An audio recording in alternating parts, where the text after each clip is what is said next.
This may be a little rough. The last book that I wrote was some years ago, a biography of George Wallace, and by the time I had been to about 20 of these such occasions, I was doing the presentation in my sleep. This is my first time to talk about this since I finished the book. So if it seems a little ragged around the edge, you'll know the reasons. First, my thanks to Teresa Kaiser and all her staff here. I'm sure many of you know how extraordinarily fortunate you are to have this library. It is one of the jewels, I think, and of many small town and medium-sized town libraries, which become more than just a place you check out a book, but become the center of life in that community. Not to be melodramatic, but I really believe that libraries are the heart and soul of American democracy.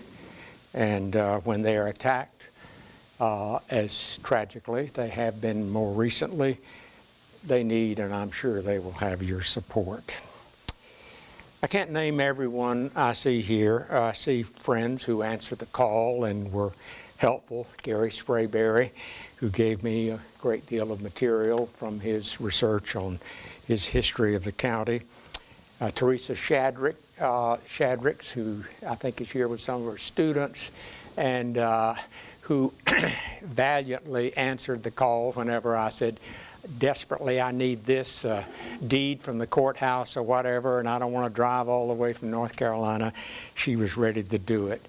And Josie Ayers, my longtime friend, she and her late husband, we've known each other for many years. And again, thanks to you, Josie. And finally, I'm particularly grateful to Tom Mullins, who the retired head of the Alabama Room, and my gratitude will be obvious, I think, in my remarks. This is a story of one man who became another. Asa Carter, born September 1925, died as Forrest Carter, June 1979. So why did I write this biography? Why did I become so fascinated with Asa Carter? Initially, I was working on my study of George Wallace, and I encountered Asa Carter in some of the 50 or so interviews that I did, but I was mainly interested in one important question: who wrote George Wallace's most famous speech? Segregation today, segregation tomorrow, segregation forever. And as I read some of Asa Carter's other work, it became clear that he was the author. 90% of that speech is lifted from earlier writings of when he was a radio commentator and had a little magazine and wrote a great deal. So I was interested in him for that reason, and I collected materials over the years. When I moved from Emory University to the University of South Carolina in 2000, I really began the project in earnest. That's more than 2 decades ago. Over the years, I continued to accumulate materials. One of the nicest things about finishing is that Jane now says there's 4 enormous file cabinets are going to be out of the house now. And the collections that I managed to do with the interviews, I spent a semester at the Roosevelt Center in the Netherlands trying to write and get a start on writing the book. It was far more difficult than any book I've ever written, in part because Asa Carter was a very secretive person, and his friends were not particularly interested in talking to me. I continued to sporadically work on it, but I was never satisfied with what I had written. And then 2 things happened. In 2016, Laura Browder, who is at the University of Richmond and was a co-producer on a film that I'm sure many of you have seen, the reconstruction of Asa Carter. Laura reminded me that they had done, of course the film was only an hour long, but she said, you know, we took these long outtake interviews. with people. And I got in touch with Carlo Ricci, who was the main producer, and it just amazed to me what I call the kindness of strangers. Carlo crawled around in his attic, he looked here and there, and he finally found more than 40 hours of outtakes, about 46 hours of outtakes, which he graciously gave to and allowed me to use. So that was important. But the real breakthrough for me in turning this from something more than a kind of dry recounting came as tragedy. And that took place in January of 2018. Fred Berger was a distinguished reporter at a number of places. He ended his career here in Anniston as a reporter for the Anniston Star. And like me, Fred had been fascinated with Asa Carter. And about the same time I started collecting materials, he did as well. And over the years, he collected a great deal of material. The written material I pretty much had. But Tom Mullins, when Fred tragically died at a very young age, particularly from my perspective, his brother agreed to donate all of Fred's material to the library here. It could have gone to the University of Alabama, it could have gone to any major library, but they made the decision for it to come here. And that was an extraordinary turn of events for me. It could have been awkward. I mean, both of us were working on this biography, but I met Fred, we talked on the telephone, and although technically we were rivals, I never felt that way. I liked him. And particularly liked the fact that he, unlike me, had entree and managed to persuade people that had never been willing to talk to me. He sweet-talked them. He was very patient over a period of time. And he ended up with over 200 hours of interviews, including some critical ones with Asa's two brothers, his niece and nephew, his sister-in-law, and a number of people who knew him very well. And when I saw those 200 cassettes, I thought, I'm going to be able to finish this book because it's going to give me insights that I felt were missing up until that time. And I dedicated the book to Fred because of the importance of this. And I particularly want to recognize his brother, John and Gabriella Berger, who were here, drove up from Savannah, because John has been so incredibly generous, not only in the donation of materials, but also in encouraging me and supporting me to make sure that Fred's important work didn't disappear into a musty library.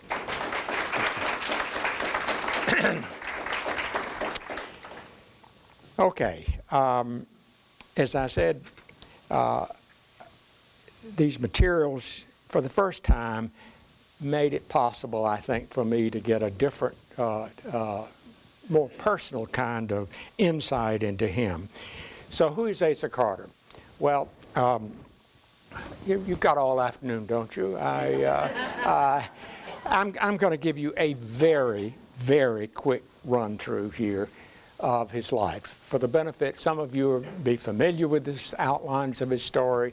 For those who are not, it is really going to be one of those rapid-fire kind of run-through of the life. And remember, this will not take the place of reading the book. This is, although it may allow you to pretend you've done so. He grew up, of course, near Darmanville, and this was a house that was bequeathed to his mother in 1926. I'm sorry, it was a little later than that, 1931. He was born in 1926. And it's a farmhouse, had an outdoor privy, but by the standards of particularly of the 1930s, the family was actually middle class. The father worked with a soft drink company. He had a little store. He had his farm, a dairy farm as well. And they grew up outside Oxford there on the farm off Choccolocco Road. And he attended Oxford High School. He was the co-captain of the football team. This is the senior picture of his. He was handsome. He was, everyone that Fred talked to and I talked to said he was the smartest person in the class, well liked, totally uninterested in politics and history. He loved sports. That was his thing when he was in high school there. And then he graduated from high school in 1943.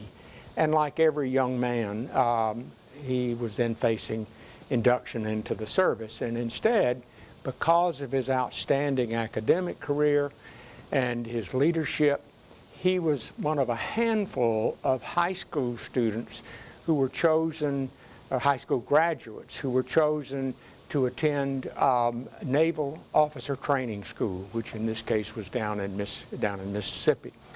And so he went down to attend Officers Training School, and it didn't work out.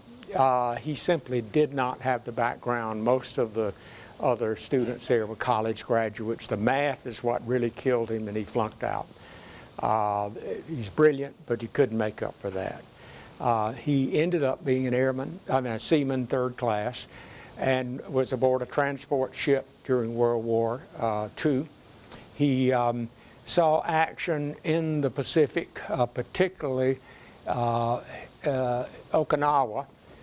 He actually saw action earlier in January just off the Philippines, but they weren't really under threat. But in April of 1945, he was on this transport ship, and he volunteered, as several people pointed out. He didn't have to do it. He volunteered to be the radio officer on the LSTs, the landing crafts that took the Marines from the ship to the shore. And that was dangerous. He did it 7 times. And this is when the Japanese had launched their suicide aircraft, and these LSTs were a prime target. That's what you were supposed to, they were lightly defended. And so there was a tremendous admiration on the part of his peers for the fact that he had been willing to take this on. He never mentioned this at any time in the rest of his life. He never talked about it at all. And there is some evidence that he suffered from PTSD in the aftermath of it. Well, what was really the critical point in his life comes here. He's 19 years old, young, impressionable. He's never been involved in politics, very bright. And through the circumstances, luck, whatever you want to call it, he fell in with a group of seamen aboard the ship. And they were fanatical followers of a man named Gerald L.K. Smith. He's not known today very much, but he was very well known in the 1930s, along with Father Coughlin and other very conservative right-wing figures. And it was at this point that Asa Carter's life begins to veer off from the normal. All of us grew up. I grew up in the segregated South, in which everybody thought segregation was good for both races and so on. It wasn't, but that was the feeling. But this is something quite different. This was a ultra right-wing, anti-Semitic ideology which emphasized the interrelationship between blacks and Jews. Nonsensical, we say, but millions of Americans believed it. Father Coughlin radio program was the most popular radio program of the 1930s, and he constantly preached that the communist Jews were the ones who were promoting problems with the blacks. The blacks were they were ignorant, they couldn't do anything, so it was the Jews who were really behind everything. And Carter, who was very bright, began reading omnivorously all this right-wing literature, far-right literature. And by the time he got out of the Navy, and then went to the University of Colorado to go to university there. He was very, very right-wing in terms of his views, but he had already learned to keep the anti-Semitic part undercover. He realized that was a kind of third rail. You could be anti-black, but it wasn't so easy to be anti-Jewish. He was a radio announcer in KVOD. He never graduated from the university, mainly because he had his first child. He couldn't afford to anymore. He took a job at KVOD, was a radio announcer there. He moved on to Birmingham, where he, an organization called the American Association of States' Rights, established a kind of radio network. He broadcast out of WILD in Birmingham, and it was pretty much the standard. We're faced with a crisis of integration, and it's we need to do something about this and organize and mobilize. He already, well before the Brown versus Board of Education outlawing segregation in 1954, was saying, this is coming. You need to be prepared for this. He did fine for the first year, and then he got kind of carried away, as he sometimes did, and in one of his radio broadcasts, he attacked Jews. And that was not a good thing to do in Birmingham, Alabama. There was a very large, influential Jewish community in Birmingham. And it wasn't, ironically, it wasn't Jewish businessmen. It was their Christian allies and friends who said to the American Association, you got to get rid of this guy. You know, these are people we work with, and we're not tolerating that. You can talk about blacks all you want to, or Negroes as it would have been, but you're not going after Jews. So he was fired. And that, I think, left him somewhat embittered after that.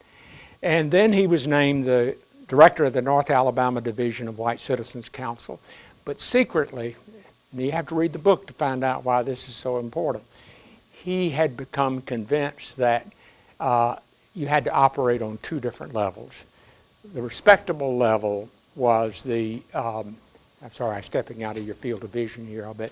The respectable level was with the White Southern Citizens Council. But he formed a secret Ku Klux Klan group. He recruited from other Klans group, and they began meeting in outside Birmingham, in Bessemer. And he was up to about 200 members eventually, and these were hardcore Klansmen who swore allegiance to him. And the first few months, not much happened. And then in April of 1956, he made his first move. His organization did. Asa never took part in these events. He always ordered his men to do so, but he remained in the background. And again, the book will explain why that's true. April 1956, a so-called strike force from Anniston, which turned out they were hoping to have about 50, and they ended up with 4 people, attacked Nat King Cole as he was performing in Birmingham. And he wasn't badly injured, but that was only because the police, there were several policemen there who broke up the group as they were attacking Cole. And then in September of 1956, Clinton, Tennessee was one of the first southern states to have school desegregation. In fact, I think it was the first. And he and another right-wing agitator, but it was Carter, the main one. Asa drove down to Clinton and was so compelling.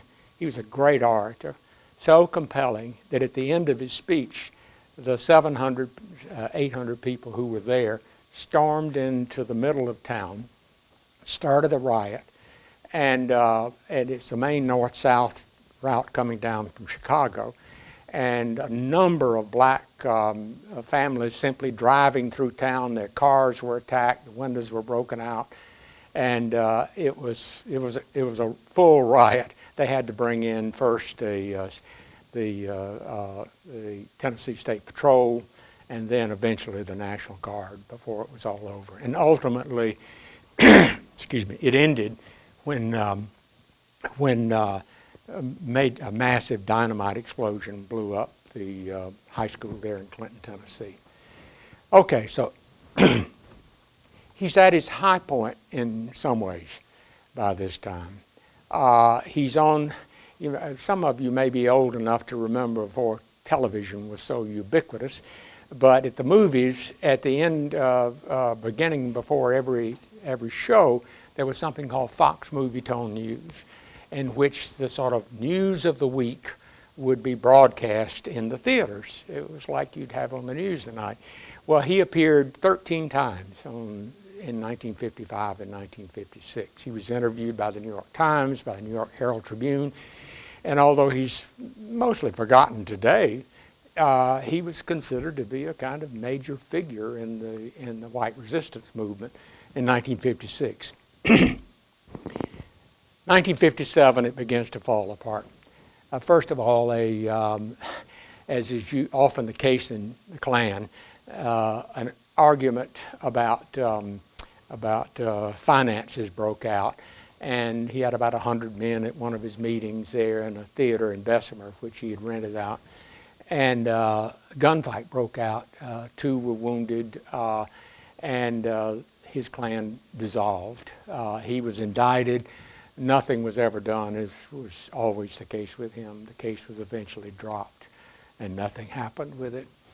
But he was now, he became in some ways even more extreme. It was like this made him even more frustrated. He formed a much smaller and much more violent Klan group of about 15 to 20, which met regularly here at his home. He was living in Birmingham then, near his home in Birmingham there. And this is the thing that really completely undid him. He was really infuriated about the Reverend Fred Shuttlesworth, black civil rights activist minister who was fearless, determined, and didn't back down from anybody. And he really wanted them killed. But Shuttlesworth, even though they blew up his house twice, he was guarded night and day by members of his congregation. And so he couldn't get to Shuttlesworth. Instead, his group of 5 men in his Klan, simply driving along the road, saw a black couple walking, and this man's name was Judge Edward Aaron, A-R-O-N-E, and his girlfriend, and they seized him, took him to their Klan lair, they called it, their den, and castrated him and left him for dead. But somehow he survived. And the problem for Carter was that Aaron was not a civil rights activist. He was just a handyman.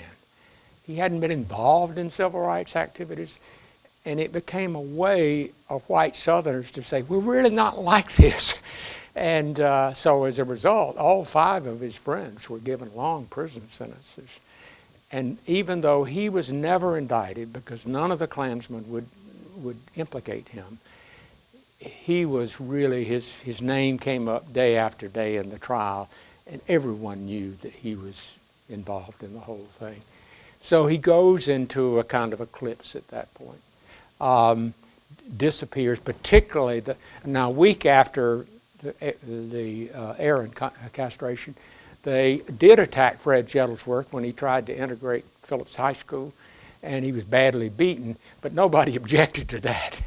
In fact, the Birmingham News basically wrote an editorial saying they did the right thing in attacking Shuttlesworth. But the other one, the Aaron thing, is what drove him underground after that. Well, he's underground, but not so underground that George Wallace didn't realize what a great writer he was, and he was a great writer. He did all these radio broadcasts, he published a magazine, and so secretly, in 1962, December 1962, George Wallace hired him as his speechwriter. Actually, it was a little before then. And he wrote the Segregation to Ever speech and kept writing speeches for him all through the next 4 or 5 years. He was an integral part of the brain trust of Wallace, although they kept him under wraps all the time. until the presidential campaign of 1968, in which Wallace runs for president. And by that time, Wallace had begun to back off of his explicitly racist language and he used coded language, but he backed off and he began to emphasize other issues. And Carter, who was focused on the race question, became furious with him and broke with him and ran against him as a candidate for governor in 1970. This is from a television broadcast in which he is essentially, as you can now look back at it and read the transcript, I had it transcribed, he's saying goodbye to the people of Alabama. He's saying, I did what I could to stop this integration, and it's over. I've lost. I won't be back. Well, he wasn't going to be back because the next year he got together with a Texas oil millionaire named Don Josey, who had supported the Wallace campaign, and they had become good friends. And they worked out a whole new history in which he would move to Abilene, Texas, and instead of Asa Carter, he would be Forrest Carter. And he would then become a Cherokee American. And he had this whole backstory as a Cherokee. And I should emphasize, he's brilliant. He really was. He had been working on this backstory since he was 19 years old. He told it to people when he was 19 years old in the Navy. So he was ready with this backstory. And because Don Josey was so connected with so many news people and everything, he gave him complete cover for it. He arrives in Abilene, and within a year, he brings along, someone's got this incredible copy you've got of his first book, which before it became much more famous, he was selling in Abilene there. And then this remarkable, talk about happenstance. He published, that's another version of that. That's a different version of it that he published, a private printing called Gone to Texas. This is a picture of him after, you can see, he doesn't look like the same person, does he? He tanned himself up, he grew a mustache, and he became Cherokee American. Everybody assumed he was Cherokee American. But then, this is what's so amazing. Here you are, you're nobody knows anything about it. He sends a copy of his, the book, I think it was actually the one that you have. He sent it to Rhoda Weir, she was a very young woman working at the William Morris Agency. They had a New York office, but they basically represented actors, actresses, and scriptwriters. And he didn't know that, so he sent it to her, and she started to throw it away. She said, I'll read it. She read it and said, this is a great read. So she got in touch with a publisher at Doubleday that she knew real well, and then she submitted it to Clint Eastwood. And Eastwood loved the book. So he signed a contract, and a year later, Eastwood released it as the book as the Outlaw Josey Wales, and it became an extraordinarily, shot on Eastwood was tight, and they shot it on a $4 million budget, and the last time I looked, they'd made about $46 million on it over the years. So it was one of his more successful films, and one of his very highly regarded films there. Okay.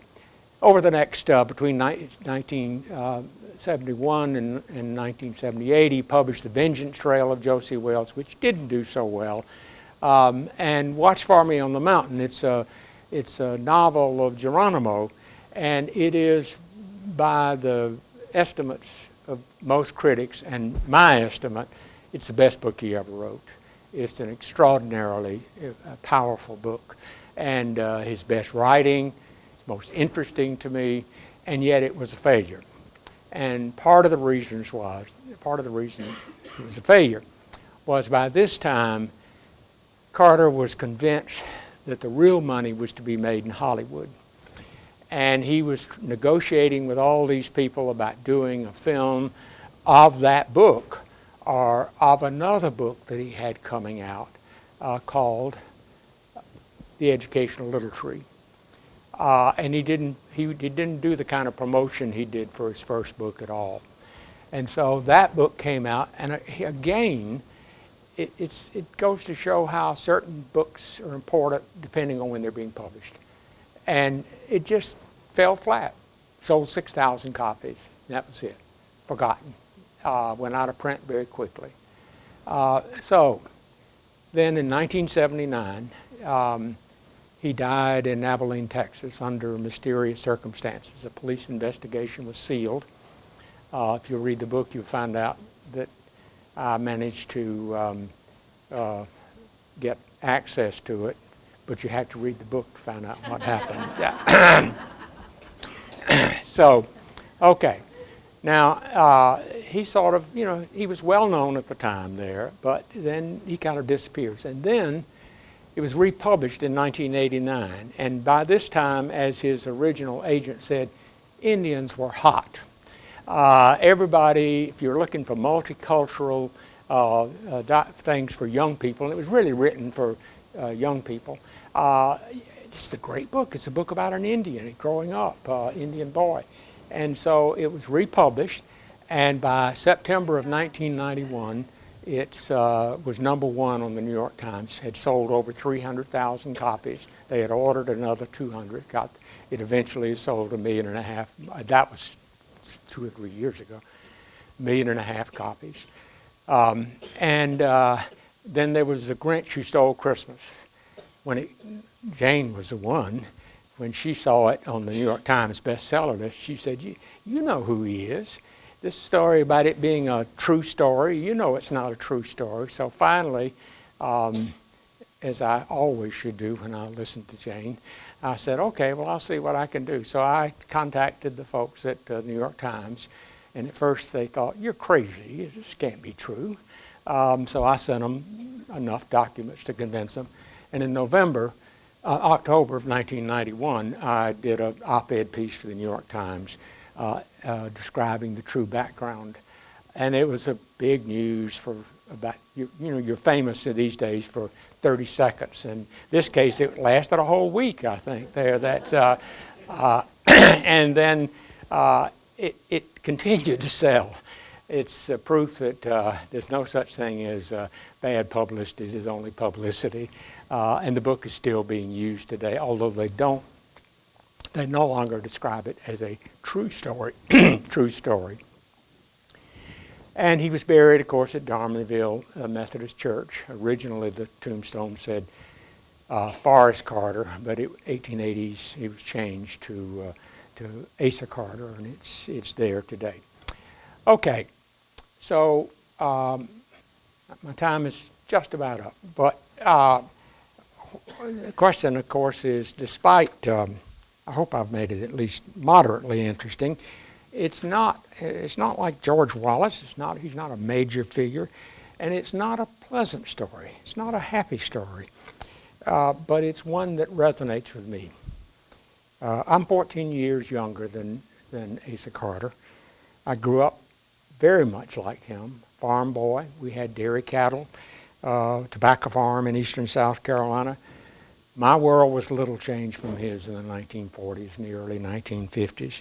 Like him, I experienced the same challenges, crises, changes in race relations in the 1950s, segregation.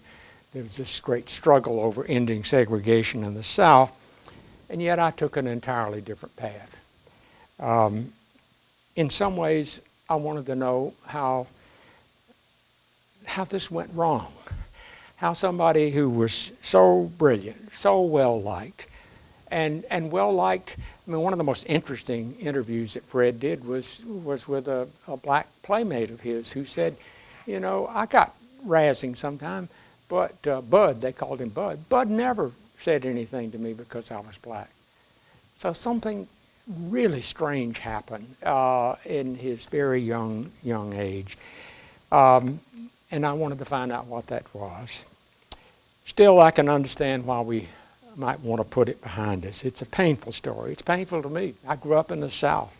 I spent most of my career in Georgia and South Carolina and live in North Carolina. I'm a Southerner, a white Southerner who bears some of this burden. So why bring up such unpleasant memories? And here I want to read a couple of excerpts, close with a couple of excerpts from the book. I wrote it partly as a warning. Asa Carter's story seems to come from a different world. His ideas were extreme, even at the height of Southern white resistance to integration. Although he and other far-right racist and anti-Semites and fanatical anti-government activists reached hundreds of thousands with their low-power AM radio broadcasts, conferences, pamphlets, mimeograph newsletters, and poorly funded newspapers, they were never able to organize a large movement at a time when the mainline press ignored them or dismissed them as extremists. You don't have that anymore. But their words and their ideas are more than echoes from the past. The rise of the internet and the growth of social networks have bypassed the traditional information gatekeepers who ignored Carter and his friends. And tragically, in the United States and other open societies, this social media has heightened political divisions and eroded trust in all of us, heightened bitterness, created the world in which we see each other as enemies, all the time spreading disinformation and normalizing threatening and often violent hate speech. Cole Porter's hit song from his 1938 musical suddenly seems up to date. On social media, anything goes. Perhaps Kevin Phillips' 1968 observation remains true. As he explained to journalist and historian Gary Wills, the ultimate secret of a successful politician in this era is knowing who hates who. As I finished this manuscript, I remembered the late Milton Mayer's post-World War interviews with Germans. These were made in 1947, 1948, an American journalist who went there. He was Jewish, and but spoke fluent German. And he interviewed all of these individuals who were not passionate Nazis. They didn't really support Hitler, and yet they lived with it. None of these interviews were more powerful than Mayer's conversations with Heinrich Hildebrandt, who described the gradual habituation of the people, little by little, to take one step and then another into the darkness. Each act, each occasion, each bitter division in our society was worse than the last, he said, but only a little worse. And so you wait for that one horrific event, thinking that when the shock comes, your fellow Germans will unite and join in resisting this awful man. And then it is too late. So I saw this as a kind of warning, what these ideas can do to us when they spread from a very tiny corner of the world to a much larger place in our lives. We may suspect, I wrote, that the voices we hear are an echo of our own, and the movement we see is our own shadow. That's what historical novelist Hilary Mantel said. But, she said, they're not the same. Still, we sense the dead have a vital force still. The dead have something to tell us, something we need to understand. For me, that conversation with voices past can become, as Leo Tolstoy said, a form of moral reflection. And the story of Asa Carter and the history he lived might help us make choices about how we should live, even if it means exploring some of the darkest corners of our history. Thank you very much.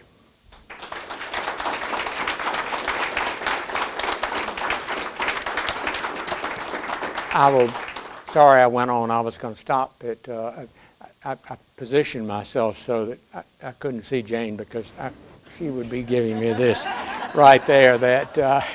But I'll be glad, any comments, any questions, I would of course be glad to repeat them and to answer. Criticism, brickbats, no, that's, yes. Did he marry, have a family? Yes, and I do describe that at some length. He had 4 children and was married to, she was Thelma when she was growing up, but India is what the name that she eventually became known by. And yes, I do a great deal with his family. Is she dead now? Yes, she died, but not that long ago. His brother Doug died. He ran for governor in Alabama, and the other brother I've lost touch with. He's in Greensboro, and I don't know his condition now. They're all old like me, so who knows? He didn't have kids. Yeah, he had 4 children, yes, and some of them have children as well, yeah. Are they in the South? Yes, they mostly are in the South there.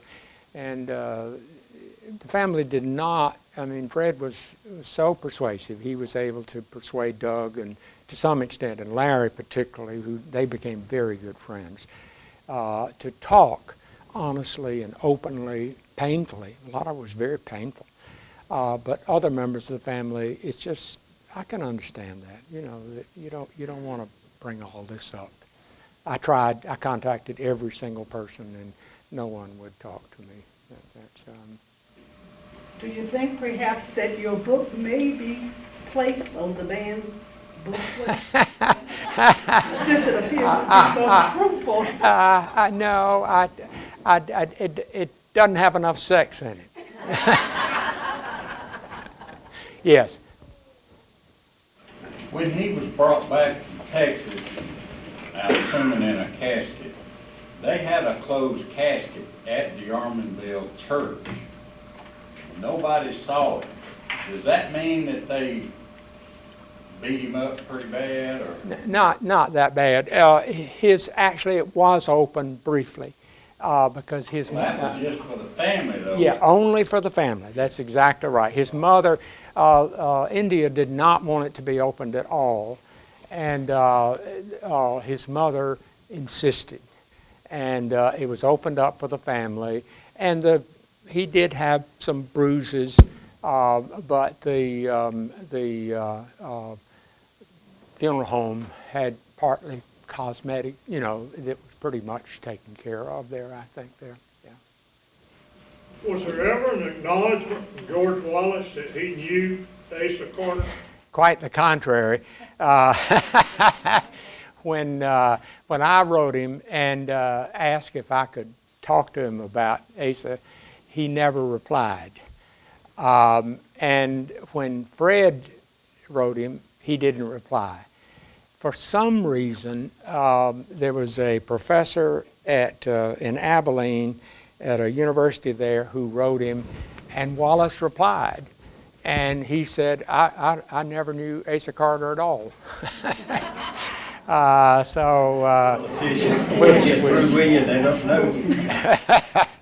Which was certainly not true. I interviewed, and Fred interviewed even more people who had been together with Asa and Governor Wallace at the same time at some breakfast at a hunting thing they went to. So yeah, it was a little embarrassing. Well, wasn't that when Wallace was trying to separate himself from the race? Yes, exactly. It was in the 80s there, and so that would not have been something good to bring up there. Movie deal? Pardon? Movie deal? On this, I'm waiting there.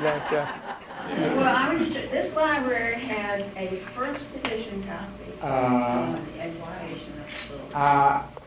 Can I suggest you get a later edition and take that one off the shelves there? It's actually filed as a biography. Yeah, it is. It's now refiled as a biography, but that first edition is extremely valuable. Yeah, like hundreds of dollars. The last time I looked was several years ago, and this one, this was like 20 years ago, was $700.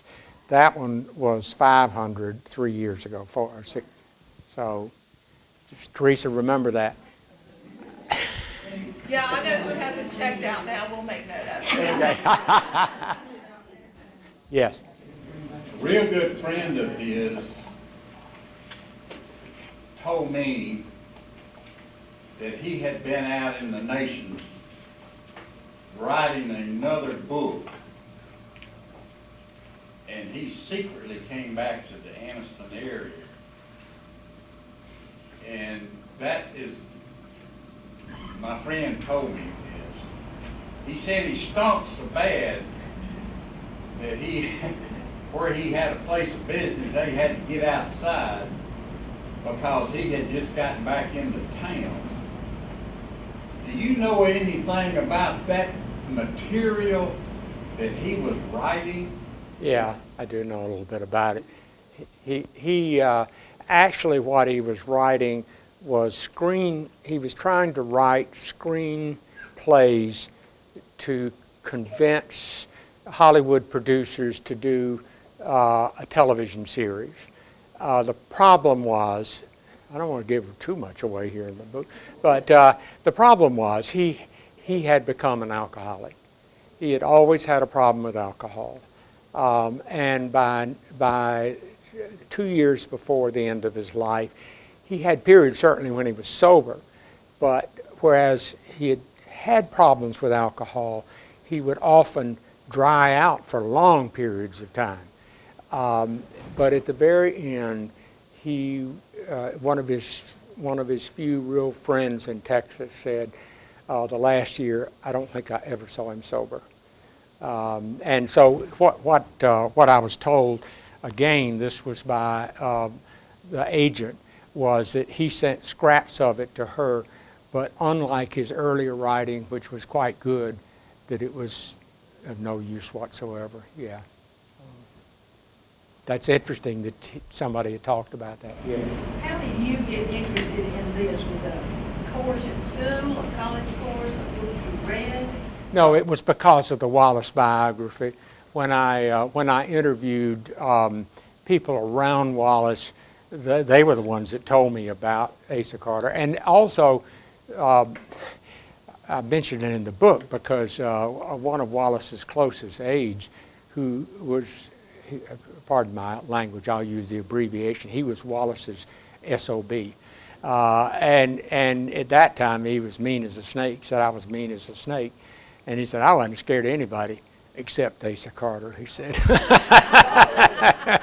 So, and then he said, but I'm giving the wrong impression here, that people who knew him talked about how incredibly charming he could be. And his niece and nephew, who were afraid of him, spent time with him, said, you know, he could be wonderful to be around. He could play the guitar, he'd sing, he could tell funny stories, and he obviously was successful at captivating people there. It's just, it's one of those mysteries I don't think we'll ever know completely. But as I said, to me, it's a great tragedy of someone who had such ability, so many skills, and then ended up having a tragic life at the end. I see Teresa standing right here, so one more question, and then, yes. Were you afraid of conflict before releasing the book? What's that? Were you afraid of the conflict you would get before releasing the book? Was I afraid of yes, yes, I was, but not. I really wasn't afraid. Certainly for myself, I don't think. I expected people some people to really disagree with the book, and which is fine.